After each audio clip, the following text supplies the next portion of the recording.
This is Brianna Ireland. I'm reading the book Bones. You subscribe if you like, but you're not obligated to. This is chapter 21. Assistant Director, Attorney John Nigin rubbed a baseball. Pristine Dodger ball decorated with lots of signatures. 3 other orbs in plastic cases shared shelf space with law books and case folders. Nigin was senior enough to get a corner view office on the 17th floor of the Clara Shortridge Fultz Criminal Justice Center. Fultz had been the first woman lawyer on the West Coast. I wondered what she'd think of the soulless 20-story fridge that bore her name. The vista was downtown rooftops and chrome-cold parking lots. Square footage was minimal. Milo and Reed and I crowded Nigene's city-issue desk, leaving no room for dancing. "That's it," said Nigene, massaging a tightly laced seam. A possible victim was a possible John, but he's just as likely to be an imaginary boyfriend without hair. Reed said, "Plus there's Big Laura Chenoweth escaping from a homicidal skinhead and a Selena Bass getting into a car with a baldy. Both stories are obtained from recollection third-person accounts, making it hearsay twice removed." "Don't you guys follow pop culture? Bald is the new lush." Nigel touched his own thick, black brush cut. "Sorry, no one will give you a paper with that." Milo said, "Come on, John, it's more than that." Travis Huck's shown clear signs of evasion. Not being home when you drop in is evasive. Plus, he was wearing a hat you can't be sure he's a cue ball. Was that visible beneath the hat was clearly skinned. What if he skins around the sides and on top there's a shaving brush? Like the freak in that movie David Lynch did years ago. You know the one I'm talking about? Silence. Nigel said, "Eraserhead. Hell, what if you yank off the hat and out pops a 1-foot afro? You're relying on some dinky shit physical description that's worthless than flea spit. But I won't stop you. Go judge fishing. I just can't put in a good word with anyone who way too anemic." His eyes dropped to Travis Huck's most recent DMV photo. Here he's got surplus locks, but let's say he shaved his dome. You'd probably have to prove it happened during a time frame that matches him to dude seen with Selena. No, even farther back, to Montooth, which was, 2 years ago? 15 months, said Milo. Nigel played with the baseball some more. "I'm sure your instincts are right about this guy, but what you've got is feasible. Let's stretch and say that you dig up enough so Mr. Heck becomes a viable suspect. We've still got a problem getting into the house. It's not his residence, belongs to his lawyer, who is not a suspect." Mo Reed said, "Not yet." Nigel rolled the baseball between his fingertips. "Is there something you want to tell me? As in the full picture?" Milo recounted the swinger party Selena Bass had described to her brother, her subsequent hiring as a Kevin Vander's piano teacher, and the fact that the Vander family had left town. "Okay, she advanced from bad girl to batch," said Nigel. "So what?" Reed said. "Or batch was a cover to get her over the house at regular intervals." "Kinky rich people," said Nigel. "Boy, that's a novelty in Holly weird." Same question, guys. Who says swinger parties is anything more than good, clean, adulterous fun? You've got absolutely no connection to the S&M stuff 2 of your hookers allegedly engaged in, and frankly, your other hooker, Chenoweth, doesn't sound like she'd let anyone tie her up. Just the opposite. There was a riding crop in Selena's. So she likes horses. Girls do. Nigel swiveled in his chair, placed the baseball on the plastic stand, placed the box over it with loving care. "I know, I'm being an asshole, but you'll get worse from the other side, so better to proceed with caution, meaning get better evidence." I said, "If the Vanders get permission to search, would it extend to Huck's quarters?" Nigel leaned back. "Interesting question.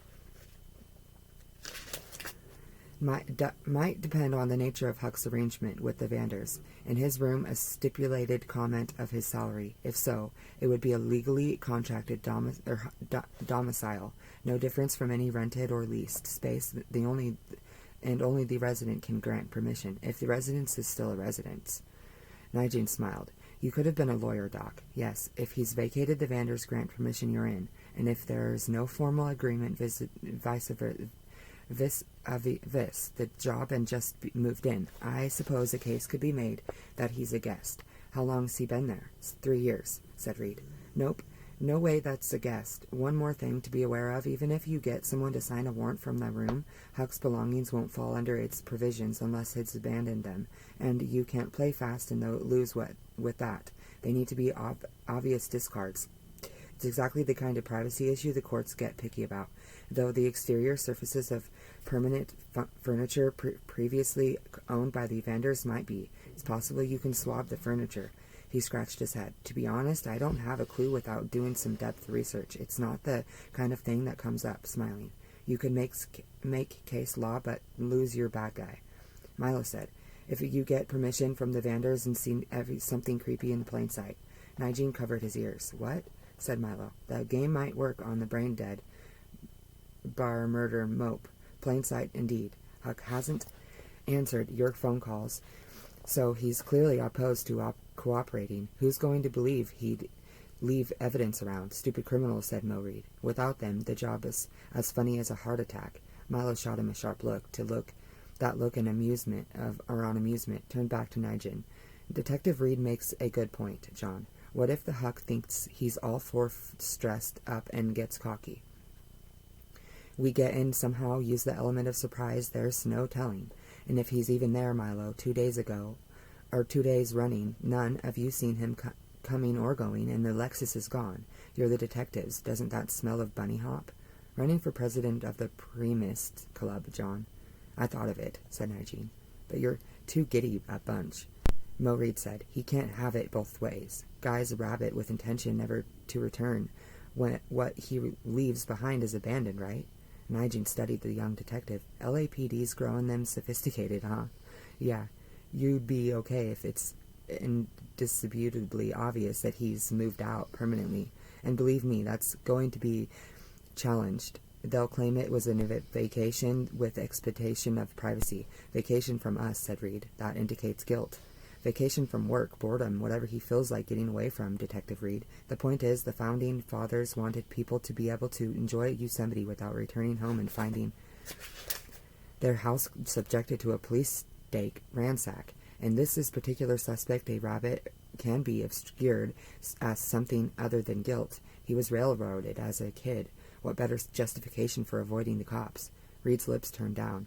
He ran a finger under his collar. Listen, said Nigene, you get permission from the Vanders and there's some latitude, but make that sure it's in writing, and at least you will be able to go in, get a feel for the place, make contact with the other people, maid, gardener, whatever. See if you can incriminate Huck. Milo said, so far, there's been no sign of any staff other than Huck. Reed said, but the place is huge. There's got to be someone. Nigene stood. Always a pleasure, guys. Got a meeting. And as he reached the city parking lot, Reed got a call. Liz Wilkinson, he said, clicking off. Blushing. Dr. Wilkinson, she was about to hand Bones. Crip's a 10-minute ride, said Milo. Go for it. She's back at the marsh studying those aerial photographs the chopper took this morning. Reed had initiated the aerial scan. Anything from that, said Milo. Reed shook his head. Hurrying to his Crown Vic, he drove off fast. He continued to Milo's unmarked. Mind being the will man, Alex got some phone calls to make. Isn't that against regs? Hell yeah, I need something to cheer me up. I directed the big, ungainly car westward, as he called the 40-lawyer Beverly Hills firm that handled all of the Simon Vander's legal interests. The first attorney who stonewalled was named Sarah Lyncher, but when Milo kept pushing her security, the fact emerged that Mrs. Lyncher had represented Mr. Vander on a business matter some years ago, but Mr. Vander's primary attorney for the majority of business matters was Mr. Alston B. Ware. Ware's security was amiable, but no more helpful, referring him to the Ware's paralegal, who put him on hold. He switched the phone to speaker, yawned, stretched, studied downtown streets. The unmarked alignment was way off, forcing me to wrestle the wheel. My appreciation for Milo's job performance kicked up a notch. A cheerful, syrupy voice said, Buddy Weir, how can I help the police? Milo told him. Travis, that's a bit shocking, said Weir. You know him? I've met him. What I mean is the fact that anyone Simon or Nadine would hire Bean. I certainly hope that that's the case. are not the case. In terms of getting into the house, I suppose given the circumstances, neither Simon nor Nadine would have a serious problem with a supervised visit. You really think that's necessary? We do. Oh my, said Weir. If you're correct about Travis being involved in something criminal, this is really shocking. My assumption is Simon and Nadine will appreciate your assistance. Our job is to assist, sir. Thank you, Detective. Let me see if I can reach see Mr. Vander. Simon said he was in Hong Kong. Did she? Or Simone said that she was in Hong Kong. Did she? Well, that's helpful. One thing, Detective. Criminal law isn't my specialty, but I'm not sure Simon or Nadine's permission to enter the house will indemnify you against legal roadblocks in the future. What kind of legal roadblocks, sir? Defense attorney's tactics, said Weir, if it gets to that. What comes to mind, sir? As I said, it's not my field of expertise, but right off the bat I can see that all the sorts of tenancy issues. If Travis's living arrangement was a formal rental or lease, either directly or in the form of perquisite, he spieled on, repeating John Nadine's oration nearly word for word. Milo stayed silent, flapped his hand like a duck's bill. When Weir finished, he said, "We'll bear all of that in mind, sir." Weir said, "Let's return to the Crooks, reaching Simon and Nadine in Hong Kong." "She's in Taiwan with family." "Oh," said Weir. "Good. That's helpful. If I reach anyone, let's think positive and say when. I'll have them fax me limited power of attorney. That way I can get you in there." "Thank you, sir. Please include the beach house." "The beach house," said Weir. Can't see why not." "One more question," said Milo. "Who else works in the main house besides Travis Huck?" "I'm really not sure," said Weir. "Maids, housekeepers, that kind of thing?" "The times I've been there, I've seen gardeners, but not regular staff." "Big place like that," said Milo. "Who cleans it?" "Travis manages the estate. Maybe he arranges things, one of those cleaning services you call as needed." "I really don't know, Lieutenant. We don't pay the bills. They're handled through a private bank up in Seattle. We are Global Investment. Read off number." "Oh boy." "What, sir?" Buddy Ware said if Travis does decide when the house is cleaned, he'd be in a position to obscure evidence, wouldn't he? That's why we want to get in as soon as possible. Of course, Lieutenant. On a 1 to 1 or 10 scale, how serious is this? It's a homicide, Mr. Ware, but I can't honestly tell you Mr. Huck's definitely the perpetrator. But you suspect him. He's a person of interest. Wonderful, said Ware. Just wonderful. I need to reach Simon. Or Simone.